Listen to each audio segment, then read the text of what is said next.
الشخير سنورينج.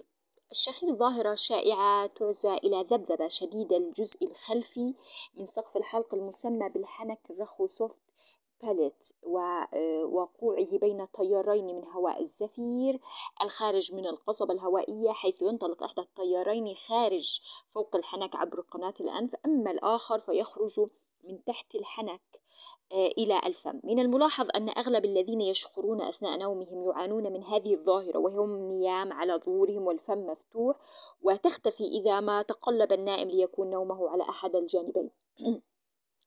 على أي حال، فإن حدة الشخير تزداد وتكراره يستمر عندما يكون هناك عائق في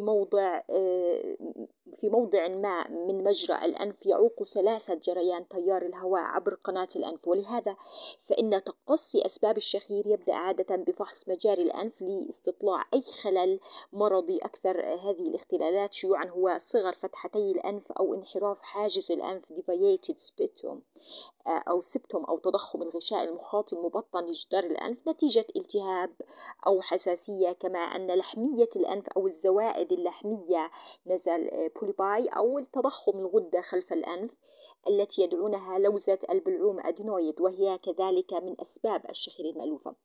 من الملاحظ أن الإنسان البدين هو أكثر استعدادا للشخير من غيره، كما أن أحوالا عامة ليست مرضية مثل الإجهاد أو التعب أو الإسراف في التدخين أو الإفراط في شرب الكحول هي من الأسباب المهيجة للشخير. أما الأحوال المرضية الشديدة التي يصاحبها الشخير الطارئ عند الإنسان فهي حالات ارتجاج في المخ أو التسمم بالإفيون أو الاختناق وما شابهها، وهذه تكون واضحة المعالم بأعراضها الأخرى التي تتصدرها الغيبوبة.